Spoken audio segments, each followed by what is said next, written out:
I walked into Christmas morning with my 2 kids carrying wrapped presents and hoping for the first peaceful holiday since my divorce. The moment I stepped through the familiar front door decorated with fresh garland, my father Richard stopped mid-conversation with my sister Sarah and her husband Mike. He turned toward me with cold disapproval etched across his weathered face and stated flatly, "Everything was peaceful until you showed up." My 6-year-old son, Tommy, immediately dropped his gaze to the polished hardwood floor, his small shoulders sagging with shame. My heart shattered watching my little boy's reaction to his grandfather's cruelty. I knelt down, kissed Tommy's soft brown hair gently, and looked my father directly in the eyes. "Then my money's leaving with me." The silence that followed my words felt suffocating. Sarah shifted uncomfortably on the leather couch, her Christmas sweater suddenly seeming too bright for the darkness filling the room. Mike pretended to study his smartphone screen with unusual intensity, clearly wishing he could disappear entirely. My 4-year-old daughter Emma sensed the tension immediately and pressed herself against my leg, her tiny fingers gripping my jeans with desperate strength. Standing there in that living room I had helped renovate just 18 months earlier, I reflected on how twisted our family dynamics had become. The irony burned through me like acid. For the past 2 years, ever since Richard lost his position at the automotive parts factory, where he had worked for 23 years, I had become his financial lifeline. Every month, $1,800 left my checking account to cover his mortgage payment. Another $400 disappeared to keep his electricity, gas, and water running.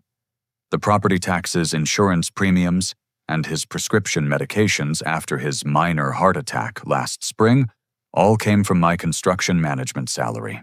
I worked 60-hour weeks, sometimes 70, to ensure my father maintained the comfortable lifestyle he had known his entire adult life.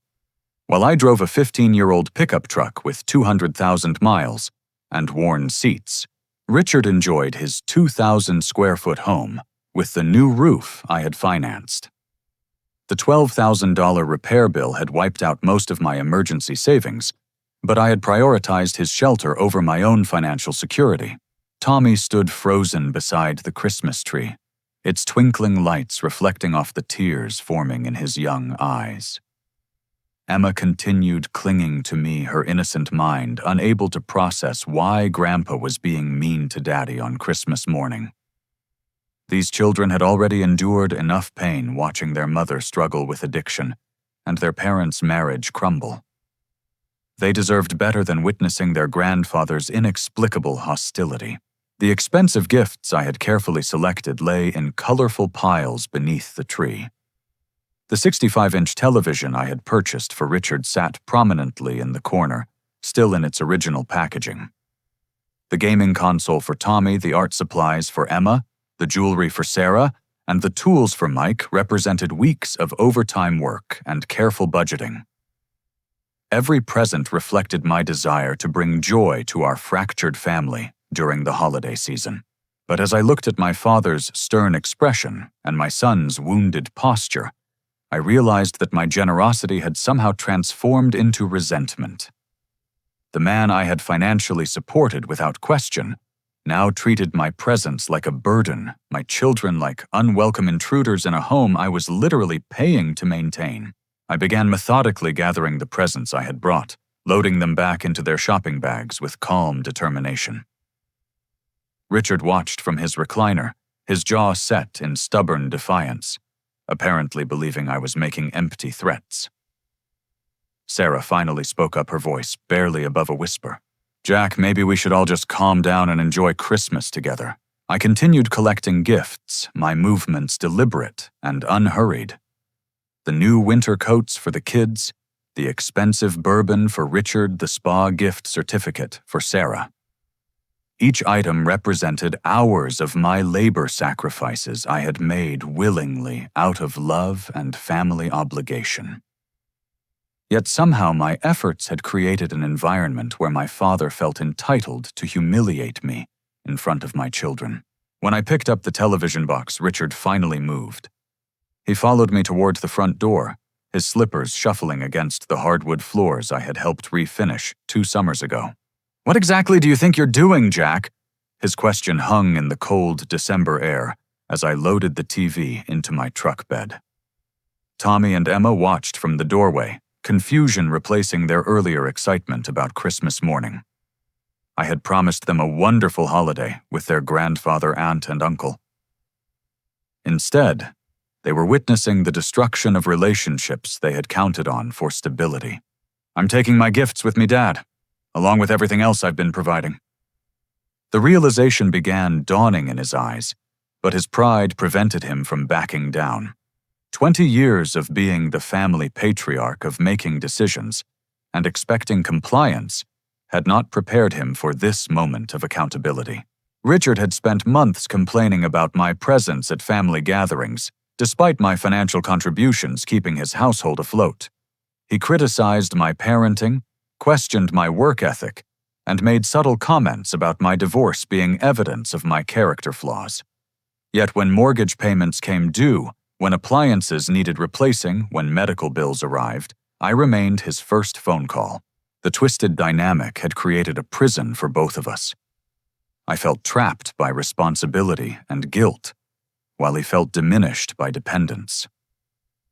Instead of addressing our mutual frustration honestly, we had allowed resentment to poison what should have been grateful interdependence.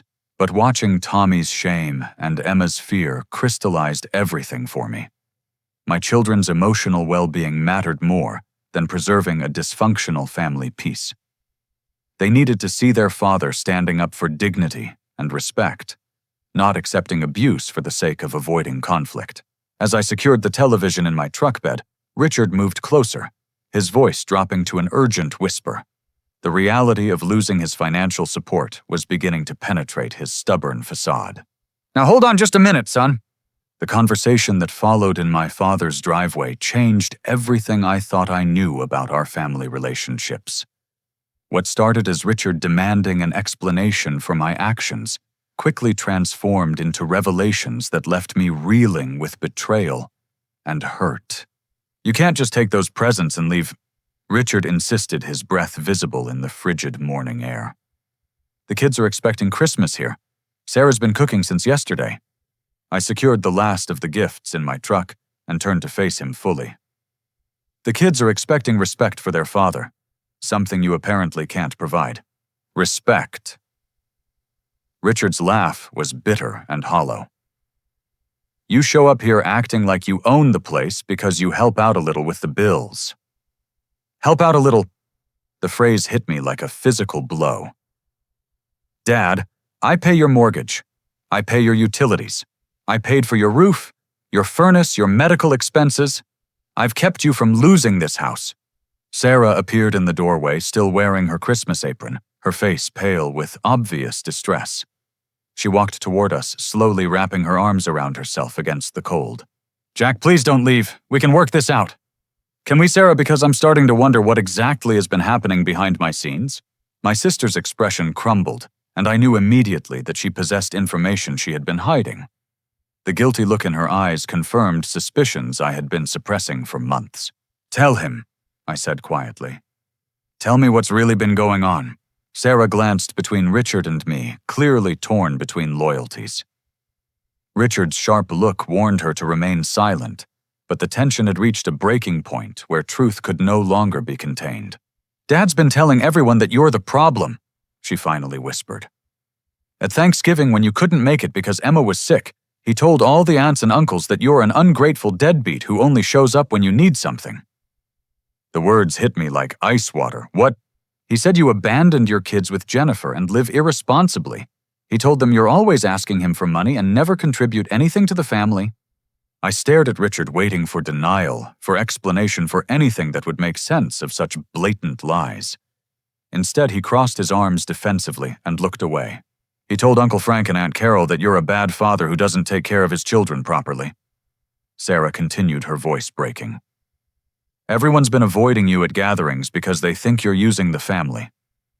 The betrayal was so complete, so systematic, that I struggled to process it.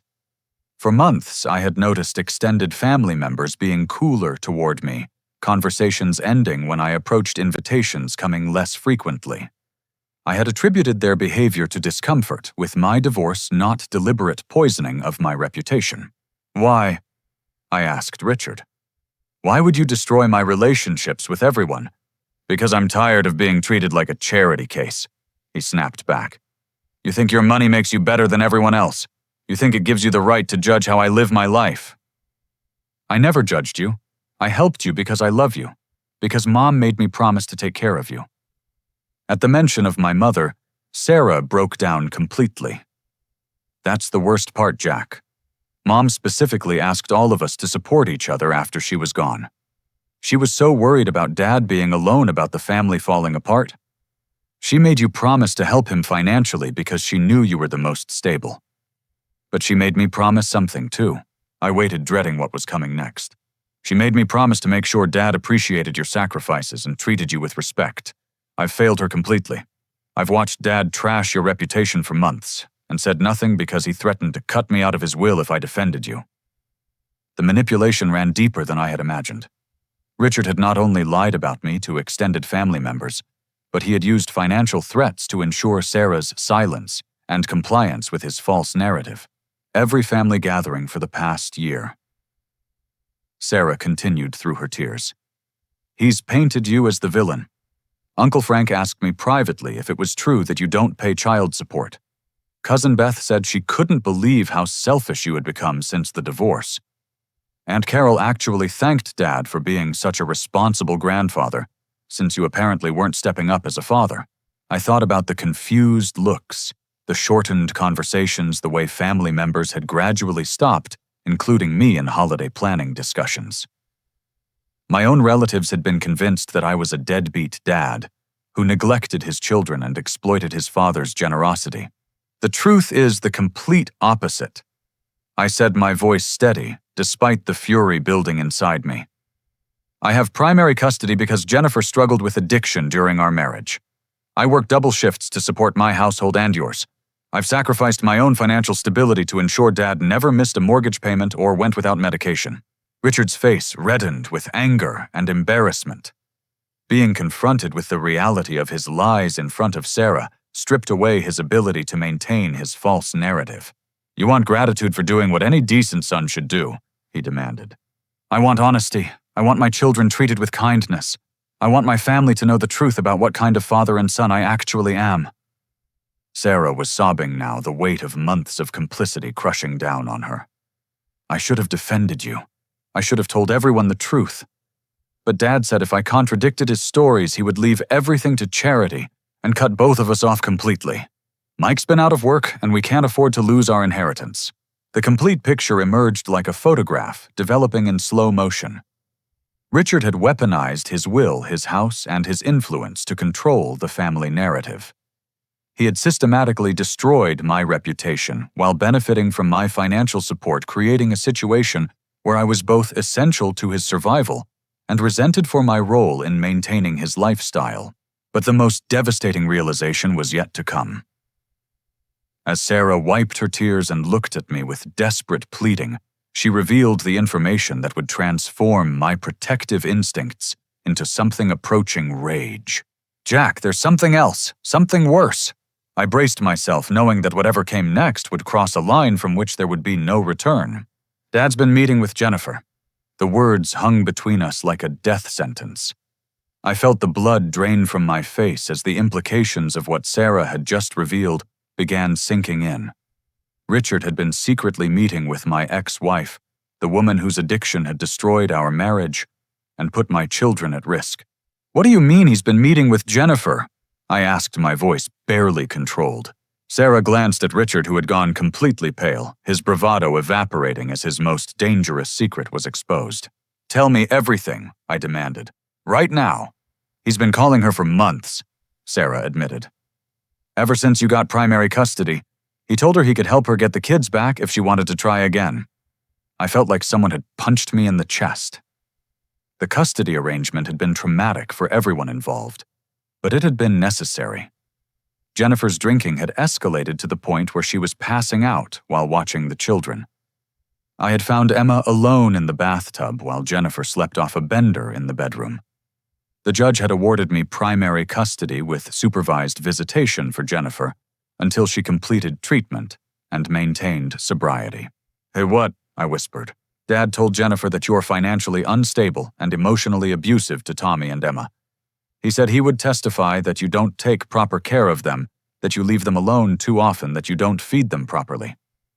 Each word felt like a knife, twisting deeper. My father had been building a case against my fitness as a parent, while simultaneously accepting my financial support for his own survival. "He's been taking pictures." Sarah continued, her voice breaking. "Pictures of the kids when they look tired or upset. He claims it's evidence that you don't take care of them properly.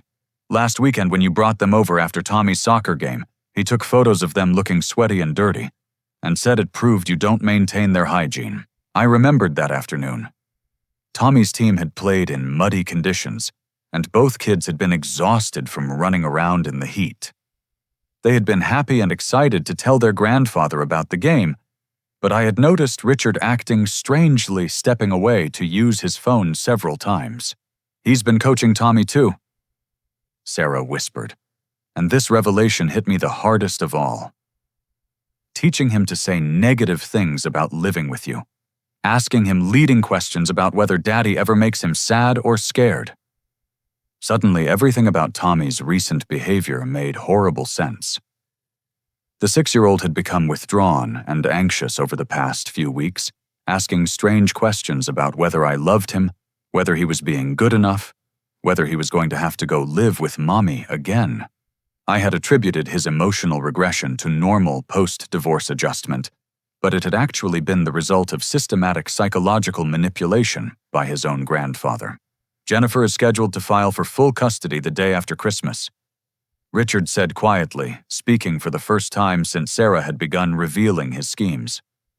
"I already provided an affidavit detailing your failures as a father." The timeline crystallized with sickening clarity. Richard had planned to enjoy Christmas dinner and presents funded by my labor, then support a legal action designed to take my children away from me. He had been playing a long game undermining my parenting while benefiting from my financial sacrifices. "You've been lying to family members about my character while secretly working to destroy my relationship with my children," I said, my voice steady despite the rage building inside me. "All while living in a house I pay for eating food, I help provide enjoying comforts I make possible. Those kids belong with their mother," Richard replied, attempting to justify his betrayal.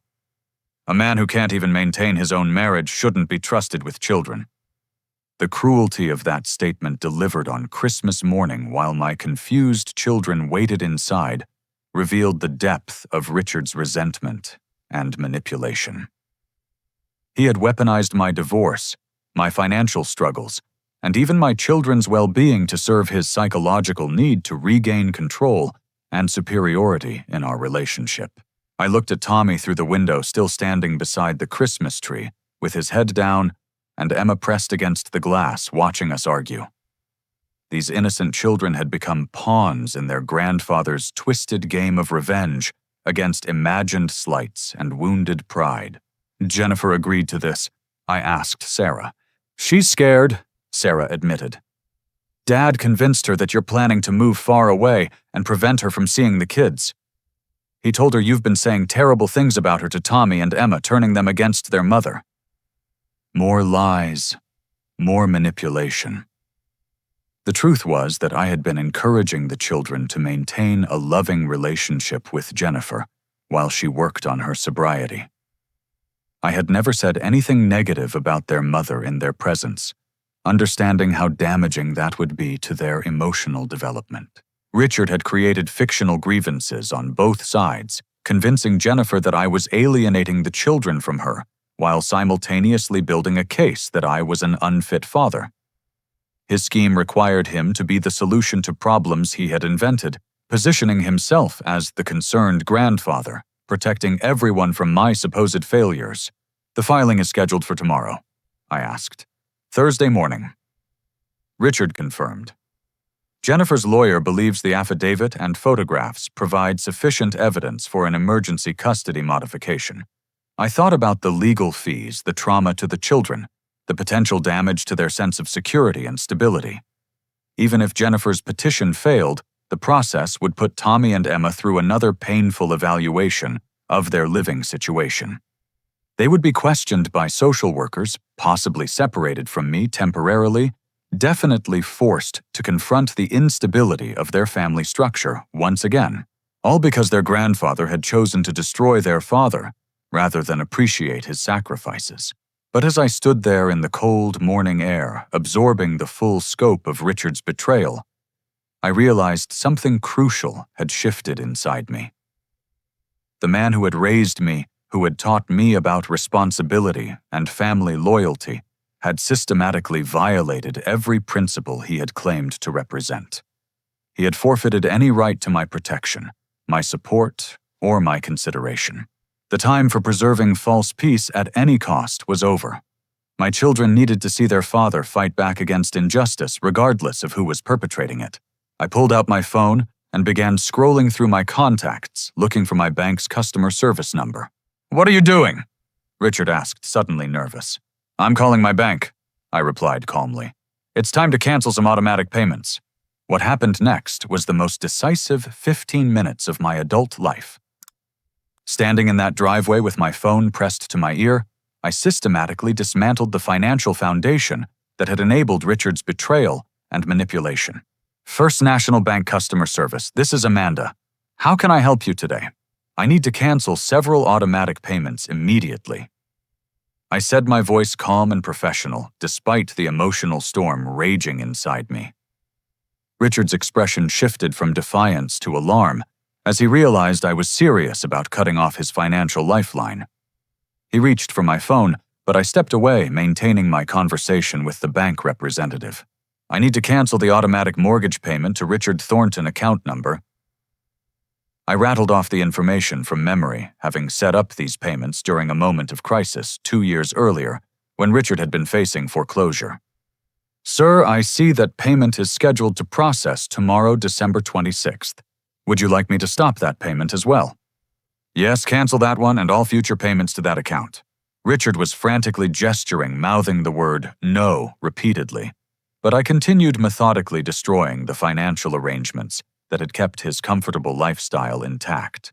I also need to cancel automatic payments to Atlantic Energy account number, the electric company payment that had kept his lights on through 2 winters, and the automatic payment to City Water Works, the utility that ensured hot showers and clean dishes.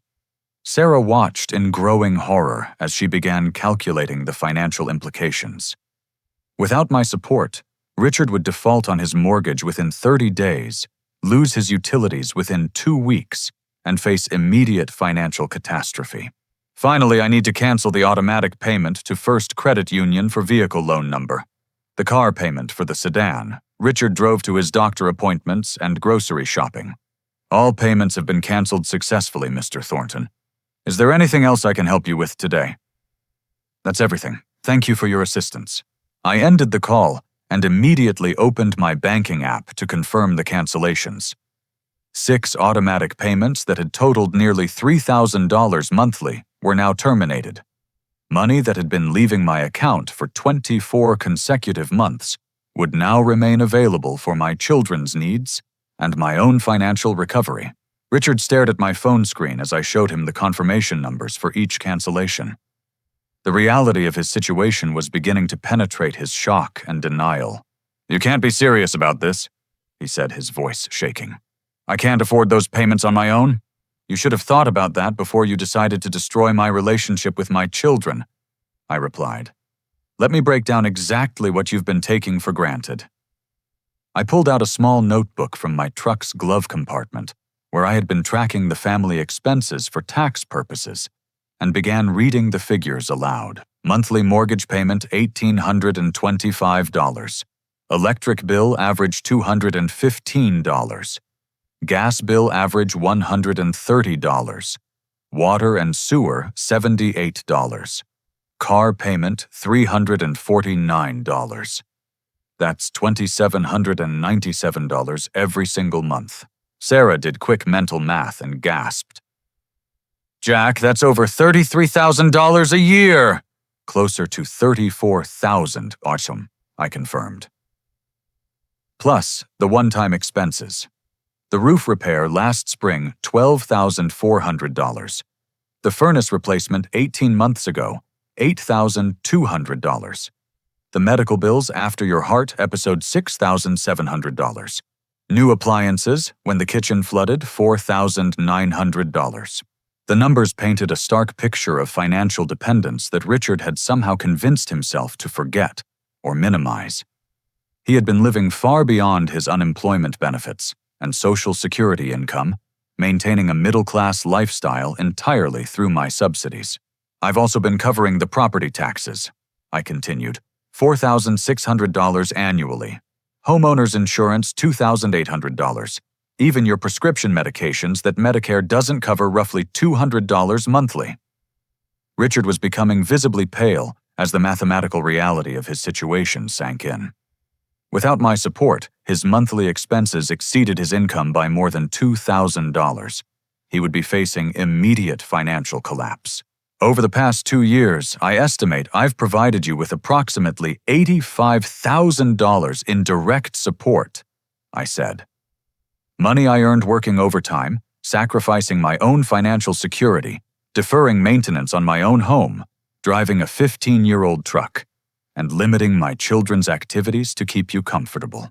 The scope of my sacrifices was stunning even to me when laid out so clearly. I had been essentially supporting 2 households on a construction manager's salary, something that had required careful budgeting, constant overtime work, and significant personal deprivation. While I was doing this, I continued, "You were telling our extended family that I'm a deadbeat who never contributes anything. You were photographing my children to build a custody case against me. You were coaching Tommy to say negative things about his father. You were meeting secretly with Jennifer to help her take my kids away." Sarah was crying again, overwhelmed by the scope of the financial sacrifices I had been making and the cruelty with which Richard had repaid my generosity. Dad, how could you do this? She asked him. Jack has been keeping you from losing everything, and you've been trying to destroy his life. Richard's response revealed the psychological complexity behind his betrayal. I never asked for his charity, he said defensively. I didn't want to be dependent on my son for survival. It made me feel like a failure, like less of a man. So instead of being grateful or working to improve your situation, you decided to make me the villain, I said. You turned my help into evidence of your victimization. I resented needing you, he admitted. Every time that mortgage payment came out of your account, I felt diminished. Every utility bill you paid made me feel like a child being taken care of by a parent. The psychology was clear, but inexcusable. Richard's wounded pride had transformed gratitude into resentment, dependence into hostility, and family loyalty into systematic betrayal. Rather than addressing his feelings honestly or working to regain financial independence, he had chosen to destroy my reputation and relationships as a way of psychologically balancing the scales. But understanding his motivation didn't excuse the damage he had caused or change the reality of what needed to happen next. Check your accounts, I told him. See for yourself that the money is gone. Richard pulled out his own phone and logged into his bank app. The color drained from his face as he saw his checking account balance and the absence of pending deposits that had been automatically scheduled for the next day.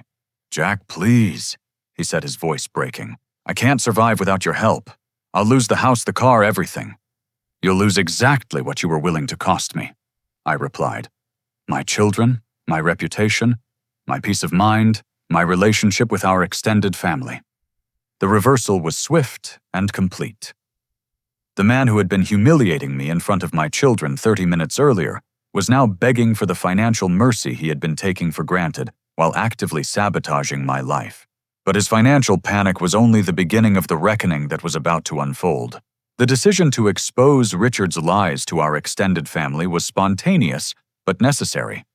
Standing in that driveway watching him panic about his financial future while my children waited inside confused and hurt, I realized that his manipulation had poisoned relationships I valued deeply. If I was going to rebuild my reputation and protect my children from further psychological damage, the truth needed to spread as systematically as his lies had. I scrolled through my contacts and found Uncle Frank's number. As Richard's older brother and the unofficial patriarch of our extended family, Frank's opinion carried significant weight with aunts, uncles, and cousins. If Richard had convinced Frank that I was irresponsible and ungrateful, those beliefs had likely influenced everyone else's perception of me. "Uncle Frank, it's Jack. I know it's Christmas morning, but I need to tell you something important about what's been happening in our family." Richard tried to grab my phone again, but I walked further away, my voice carrying clearly in the cold air. Sarah remained frozen between us, torn between protecting her father and supporting the truth. "I'm calling to let you know that I've just discovered Dad has been lying to the family about me for months. The stories about me being irresponsible and not contributing to the family are completely false." Frank's voice was immediately concerned. "What do you mean, son? For the past 2 years, I've been paying Dad's mortgage, utilities, car payment, and medical expenses. I've spent over $80,000 keeping him from losing his house. While I've been doing this, he's been telling everyone that I'm a deadbeat who only shows up when I need something." The silence on the other end lasted several seconds before Frank exploded. "He told us you were constantly asking him for money and never paying it back. He said you abandoned your kids with your ex-wife and lived irresponsibly. Uncle Frank, I have primary custody of Tommy and Emma because Jennifer struggled with addiction. I work 60 to 70 hours a week to support both my household and Dad's. I haven't asked him for a penny in over 2 years. Son of a..." Frank caught himself remembering it was Christmas morning. "Jack, this explains so much. We've all been wondering how Richard afforded his lifestyle on unemployment and Social Security. And we couldn't understand why you seemed so distant at family gatherings." "I was distant because everyone was treating me like I was using the family," I explained. Now I know why. Frank's anger was building as he processed the implications. "That lying..." "Jack, I owe you a huge apology. We all do. Richard borrowed $5,000 from me 6 months ago, claiming you refused to help with his medical expenses. He said you were being selfish and irresponsible with money. Another lie, another manipulation. Richard had borrowed money from Uncle Frank, using my supposed refusal to help as justification, when the reality was that I had already paid all his medical bills in full. "Where did that money go, Frank?" I asked, suspecting the answer would be revealing. He said he was using it for medical bills, but Carol saw him at the casino in Atlantic City last month. She thought it was strange that he could afford to gamble when he was supposedly struggling financially. The pattern of deception was even worse than I had imagined. Richard had not only lied about my character to manipulate family relationships, but he had also used those lies to extract money from other relatives, money that he had then wasted on gambling and entertainment. "I need to call everyone," I told Frank. "This has gone on too long, and the truth needs to come out." "You do that, son. And Jack, I'm proud of you for taking care of your father even when he didn't deserve it. That shows real character." The validation from Uncle Frank gave me strength to continue making the difficult calls. I contacted Aunt Carol next, explaining the financial reality and Richard's systematic lies about my character and parenting. "Oh my goodness, Jack," she said after hearing the truth. "I've been feeling so sorry for Richard, thinking you were taking advantage of him. He painted such a picture of you being irresponsible and demanding. I actually thanked him last month for being such a good grandfather since you apparently weren't stepping up as a father." The pain of learning how thoroughly Richard had destroyed my reputation was intense, but also motivating. Each conversation revealed another layer of manipulation, another family relationship that had been poisoned by his lies. He borrowed money from Frank, claiming I refused to help with medical bills. I told Carol, "But I've paid every medical expense he's had for 2 years. "That snake," Carol said bluntly. "Jack, I want you to know that several of us have been concerned about Richard's stories. They never quite added up, especially knowing your mother and how she raised you boys. But we didn't want to question him directly because he seemed so upset about the situation. I spent the next hour systematically calling cousins, aunts and uncles explaining the truth about my financial support for Richard and the lies he had spread about my character and parenting. Each conversation was both painful and liberating, revealing the scope of damage while beginning the process of repair. Cousin Beth was mortified. "Jack, I'm so sorry. Dad told us you had become selfish and irresponsible since your divorce. We thought you were taking advantage of Uncle Richard's kindness. I had no idea you were the one supporting him. He's been trying to build a custody case against me with my ex-wife," I explained, using lies about my parenting and financial stability. "That's horrible," Beth responded. "Listen, my husband works in family law. If you need character references or testimony about Richard's manipulation, we'll provide whatever support you need." The offer of legal support was unexpected and deeply meaningful.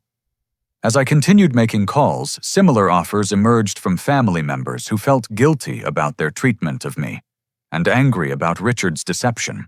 Uncle Pete offered to write a detailed statement about Richard's lies and my actual character. Cousin Danny, who worked as a social worker, volunteered to provide professional testimony about the psychological damage Richard had caused by manipulating my children. Aunt Linda said she would call Jennifer directly to explain what Richard had really been doing and why his statements about my parenting were false. By the time I finished the calls, Richard was sitting on his front steps, with his head in his hands, the magnitude of his collapsing lies overwhelming him. Sarah had gone inside to comfort my children, who were confused about why Christmas morning had turned into such a disaster. "They're all calling me," Richard said quietly. "Everyone you just talked to. They're angry, Jack. Really angry." "They should be angry," I replied. "You lied to them about me, borrowed money under false pretenses, and manipulated their relationships with their own nephew. Frank said the whole family is coming over later today to talk to me," Richard continued. "Carol said she wants her money back. Pete called me a disgrace to Mom's memory." The consequences were unfolding rapidly, but they were consequences Richard had earned through months of systematic deception and betrayal. The family relationships he had poisoned were now turning against him as the truth emerged. But the most important call was yet to come, and it would determine whether Richard's manipulation had permanently damaged my relationship with my children. The phone call that changed everything came at 2:30 that afternoon. Jennifer's name appeared on my caller ID as I was helping Tommy and Emma understand why we had left Grandpa's house so suddenly. They had been asking difficult questions about family relationships and Christmas traditions, questions that broke my heart, because their innocent trust had been weaponized against their own well-being. "Jack, it's Jennifer. We need to talk." Her voice sounded different than I expected, less confrontational and more confused than hostile. I stepped into the kitchen while the kids watched a Christmas movie in the living room, needing privacy for what I suspected would be a crucial conversation. "I just got off the phone with your Aunt Carol," Jennifer continued. "She told me some things about your father that I need to understand." My heart began racing as I realized the implications. Carol had followed through on her promise to contact Jennifer directly and explain the truth about Richard's manipulation. "What did she tell you?" I asked carefully. "She said your father has been lying to both of us, that you've been financially supporting him for 2 years while he told everyone you're irresponsible, that the stories about you being a bad father are false." I could hear the uncertainty in her voice, the confusion of someone whose reality had been suddenly shifted. Richard's manipulation had been so systematic that even Jennifer had been convinced of his false narrative about my character and parenting. "It's true," I confirmed. "Dad has been working to turn the family against me while I pay his bills. He's been coaching Tommy to say negative things about living with me." "Oh God," Jennifer whispered. "Jack, I'm so sorry. I thought he convinced me that you were planning to move away with the kids. He said you were poisoning them against me, making them afraid to visit me." The scope of Richard's lies was even broader than I had understood. He had not only convinced Jennifer that I was an unfit father, but also that I was actively alienating the children from their mother. By creating fictional grievances on both sides, he had positioned himself as the solution to problems he had invented. I've never said anything negative about you to the kids, I told her truthfully. I want them to have a good relationship with both of us. I know that now, she said, her voice breaking.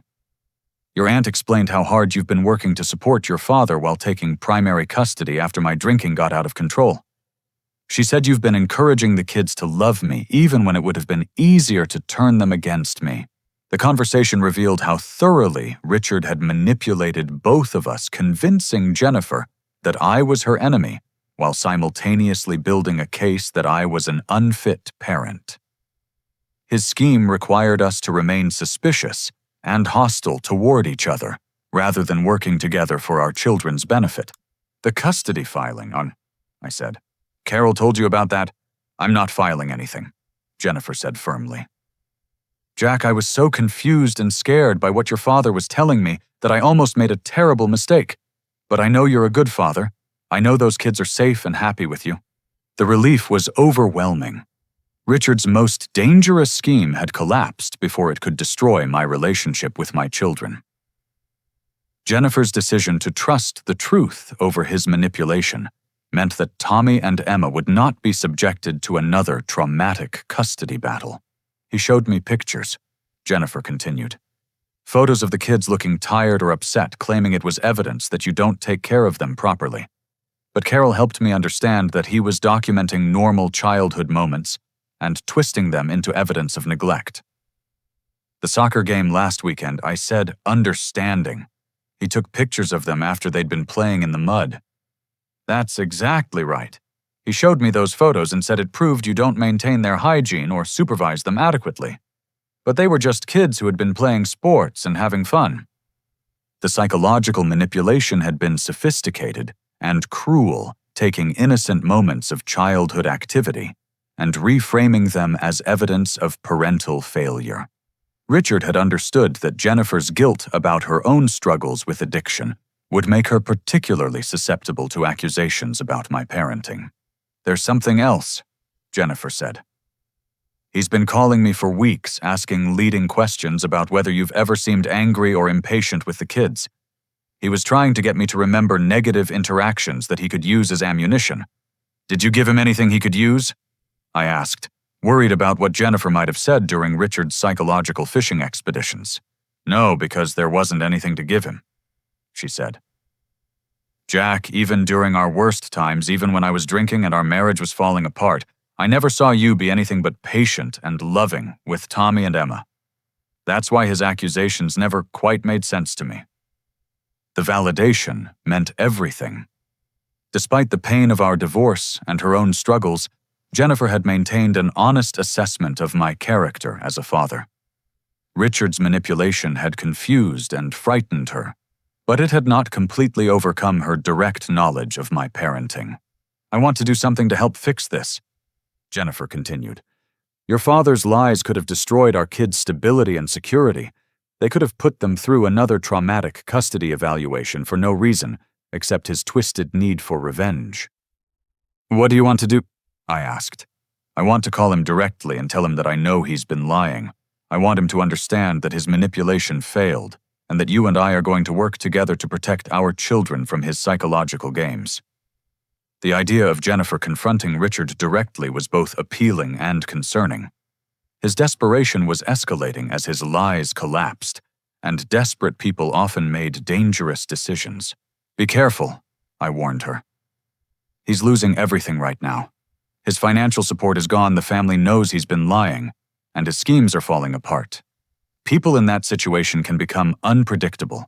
I understand, she said. But he needs to know that his manipulation has consequences, and our kids need to see that their parents are united in protecting them. After Jennifer and I finished our conversation, I felt a profound sense of relief mixed with anticipation. Richard's most dangerous scheme had been neutralized, but the reckoning for his betrayal was far from over. As evening approached, cars began arriving at Richard's house. Uncle Frank's pickup truck, Aunt Carol's sedan, Cousin Pete's SUV. The extended family gathering that Richard had dreaded was about to commence, and he would have to face the consequences of his systematic lies and manipulation. At 6 o'clock, my doorbell rang. I opened it to find Richard standing on my front porch, his appearance disheveled and his eyes red with exhaustion and tears. Behind him in the driveway, I could see Uncle Frank waiting in his truck. "Jack." Richard set his voice barely above a whisper. "Please, I need to talk to you." "About what?" I asked, not inviting him inside where Tommy and Emma might overhear another painful adult conversation. "About fixing this, about making things right, about keeping my family together." The man who had been humiliating me in front of my children 12 hours earlier was now begging for forgiveness and reconciliation. But the transformation seemed motivated more by desperation than genuine remorse. "The family meeting didn't go well," I asked. Richard's expression crumbled completely. "They want me to pay back the money I borrowed. They want me to publicly apologize to you at the next family gathering. They want me to write a letter to Jennifer explaining that everything I told her about your parenting was false." The extended family had imposed consequences that addressed both the financial and reputational damage Richard had caused. But their demands also created an opportunity for genuine repair if Richard was willing to follow through with humility and honesty. "Frank said if I don't make this right, I'm not welcome at family gatherings anymore," Richard continued. "Carol said I've dishonored Mom's memory by lying about you after you kept your promise to take care of me." The reference to my mother's final wishes was particularly powerful. She had been the emotional center of our family, and her dying request for mutual support had been sacred to all of us. Richard's violation of that trust by manipulating and betraying the son she had asked to care for him represented the deepest possible betrayal of family values. "What do you want from me?" I asked directly. "I want you to give me another chance," he said desperately. "I'll do whatever it takes to earn back your trust and the family's respect. I'll go to counseling, I'll get a job, I'll stop the gambling. Just please don't abandon me completely." The admission about gambling confirmed what Uncle Frank had suspected about where the borrowed money had actually gone. Richard's financial problems were more complex than simply unemployment and medical expenses. They included self-destructive behavior that had wasted money while he accepted my support. "And my children?" I asked. "What about the psychological damage you've caused them by coaching Tommy to doubt his father's love?" "I'll fix that too," Richard promised. "I'll tell them the truth about how much you love them and how hard you work to take care of them. I'll undo the damage I've caused." The conversation continued for 20 more minutes with Richard making increasingly desperate promises and pleas. But the most important question remained whether his desperation would translate into genuine change or simply more sophisticated manipulation. As Uncle Frank's truck waited in the driveway and Richard begged for forgiveness on my front porch, I had to decide whether redemption was possible or whether some betrayals created permanent breaks in family relationships. The decision I made would determine not only Richard's future, but also what lessons my children learned about justice, forgiveness, and the consequences of betrayal. 3 months later, I stood in the same driveway where Richard had begged for forgiveness on Christmas Day. But everything about our family dynamic had fundamentally changed. The man who approached me now moved with the quiet dignity of someone who had faced his failures honestly and worked systematically to repair the damage he had caused. Richard had followed through on every promise he made that desperate December evening. Within a week of our confrontation, he had enrolled in counseling with a therapist who specialized in depression and family relationships. The sessions revealed that his betrayal of me had stemmed from deep shame about losing his job and becoming financially dependent on his son, feelings that had metastasized into resentment and revenge rather than being addressed constructively. The gambling addiction that Uncle Frank had suspected was confirmed and addressed through a 12-step program. Richard discovered that he had been using casino visits as an escape from his feelings of inadequacy, spending money borrowed from family members on the illusion of control and success. The psychological work was painful, but necessary, forcing him to confront the weakness and selfishness that had driven his manipulation. Most importantly, Richard had kept his promise to repair his relationship with Tommy and Emma. The process had been gradual and careful, supervised at first, to ensure that his efforts to undo the psychological damage he had caused were genuine and effective. He had admitted to Tommy that he had been wrong to ask negative questions about living with Daddy, explaining that Grandpa had been sad and confused and had made very bad choices. The conversation with my 6-year-old son had been heartbreaking but healing.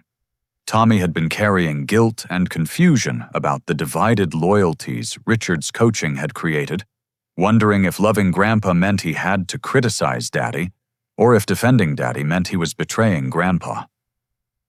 Richard's honest admission of wrongdoing had freed Tommy from that impossible emotional burden.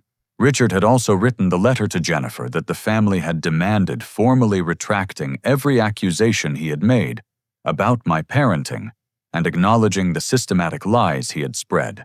Jennifer had shared portions of that letter with me, and Richard's admission of his manipulation had been complete and unambiguous. But perhaps the most significant change was Richard's employment situation. At 62 years old, he had found part-time work at a local hardware store, a job that provided both income and dignity. The work was not enough to cover all his expenses, but it demonstrated his commitment to reducing his financial dependence on family members. More importantly, it gave him purpose and self-respect that had been missing since his layoff from the factory. The financial arrangement we eventually negotiated reflected these changes. I agreed to help with essential bills like utilities and medical expenses, but Richard now covered his mortgage payment and car loan from his own income and savings. The assistance I provided was structured as temporary support, while he rebuilt his financial independence, not the open-ended subsidization that had enabled his earlier resentment. The extended family relationships had also been repaired through Richard's systematic efforts to acknowledge his lies and manipulation. He had attended the Martin family reunion in February and publicly apologized for the false stories he had spread about me, explaining the depression and shame that had driven his behavior, while taking full responsibility for the damage he had caused. Uncle Frank had been particularly gracious about the money Richard had borrowed under false pretenses, accepting a payment plan that allowed Richard to repay the debt gradually while maintaining his dignity. The family's forgiveness had been conditional on Richard's continued commitment to honesty and personal growth, but it had also been genuine once his efforts to change became obvious. But the most profound transformation was in Richard's relationship with my children. The grandfather who had manipulated Tommy's emotions and photographed Emma's innocent moments to build a custody case had become a source of stability and love in their lives. Richard now understood that his role was to support my parenting, not undermine it, and to add joy to the children's lives, rather than creating psychological confusion. Tommy's soccer games had become opportunities for 3 generations to bond rather than moments for secret photography and character assassination. Richard cheered enthusiastically from the sidelines, took genuine pride in his grandson's athletic development, and offered encouragement and support that reinforced my own parenting rather than contradicting it. Emma had been too young to fully understand the adult conflicts that had erupted at Christmas, but she had felt the tension and confusion that Richard's manipulation had created. Watching her grandfather's consistent kindness and support over the following months had restored her sense of family security and trust. The therapeutic process had also helped me understand my own role in enabling some of the dysfunction that had led to Richard's betrayal. My desire to honor my mother's dying wishes had sometimes prevented me from setting appropriate boundaries or addressing problematic behavior directly. Learning to help family members while maintaining self-respect and clear expectations had been a crucial lesson in the aftermath of our Christmas crisis. As spring arrived and our new family dynamic stabilized, I realized that Richard's betrayal had ultimately forced positive changes that might never have occurred otherwise. His desperation to maintain a false narrative about his independence and my character had exploded in ways that made honest communication and genuine relationship repair necessary. The extended family was stronger and more connected than it had been in years. Jennifer and I were cooperating more effectively as co-parents, united by our shared experience of Richard's manipulation and our commitment to protecting our children from adult conflicts. Tommy and Emma had a grandfather who supported their father rather than undermining him, and they had learned valuable lessons about honesty, accountability, and the possibility of redemption. On this particular Saturday in March, as I watched Richard help Tommy practice batting in the backyard, while Emma collected flowers for a bouquet, I reflected on the complexity of justice and forgiveness in family relationships. Richard's betrayal had been cruel and systematic, motivated by selfishness and pride rather than any legitimate grievance. The damage he had nearly caused to my relationship with my children was unforgivable in the abstract. But families are not abstract institutions governed by rigid principles of justice. They are collections of flawed human beings whose lives are intertwined in ways that make permanent separation traumatic for everyone involved. Richard's willingness to face his failures honestly and work consistently to repair the damage he had caused had made forgiveness possible without requiring me to forget or minimize his betrayal. The lesson I learned through those painful months was that true strength sometimes requires protecting boundaries and demanding accountability, even from people we love. Enabling destructive behavior out of misguided loyalty or fear of conflict often leads to greater damage than honest confrontation. My children needed to see their father standing up for dignity and respect, not accepting abuse for the sake of preserving false peace. But they also needed to see that redemption is possible when someone commits genuinely to change. Richard's transformation from manipulative betrayer to supportive grandfather had shown Tommy and Emma that people can recognize their mistakes and work to become better. That lesson about the possibility of growth and repair would serve them well as they navigated their own relationships throughout their lives. As the afternoon sun cast long shadows across the yard, and my children's laughter mixed with Richard's encouraging voice, I felt a deep sense of peace that had been missing from our family for far too long. Justice had been served through consequences and accountability, but mercy had also been extended through the opportunity for redemption. The man who had humiliated me in front of my children on Christmas morning had become someone who celebrated their achievements and supported their emotional development. The father who had tried to destroy my reputation while accepting my financial support had become someone who took responsibility for his actions and worked to earn forgiveness through consistent change. Most importantly, Tommy and Emma had learned that their father would fight for their well-being and dignity, while also modeling the values of forgiveness and redemption when those fights were won. They had seen that family relationships require both boundaries and grace, both accountability and mercy. As we gathered around the dinner table that evening, Richard offered a blessing that acknowledged the painful journey we had traveled together and the gratitude we all felt for the opportunity to rebuild our relationships on a foundation of honesty and respect. The Christmas morning that had begun with betrayal and humiliation had ultimately led to deeper understanding and stronger family bonds. The lesson I carry from that experience is that protecting what matters most sometimes requires difficult confrontations with people we love. But when those confrontations are handled with dignity and openness to redemption, they can create opportunities for relationships to become stronger and more authentic than they were before the crisis occurred. True family strength comes not from avoiding conflict or accepting dysfunction, but from facing problems honestly and working together to create relationships based on mutual respect, genuine care, and shared commitment to each other's well-being. Have you ever had to make a difficult choice between keeping peace and standing up for what's right in your own family? I'd love to hear your thoughts in the comments below, about how you handled situations where family relationships were tested by betrayal or manipulation. If this story resonated with you, please give it a like to help others who might be facing similar family challenges find it. Don't forget to subscribe for more real-life stories about overcoming difficult relationships and finding strength in unexpected places. And please share this story with anyone who might benefit from hearing about the possibility of redemption and healing, even after serious betrayal. Sometimes the people we love need to see that change is possible and that families can emerge stronger from their darkest moments. Thank you for listening to my story and for being part of a community that believes in the power of truth, justice, and forgiveness. I hope your own family relationships continue to grow stronger through honest communication and mutual respect.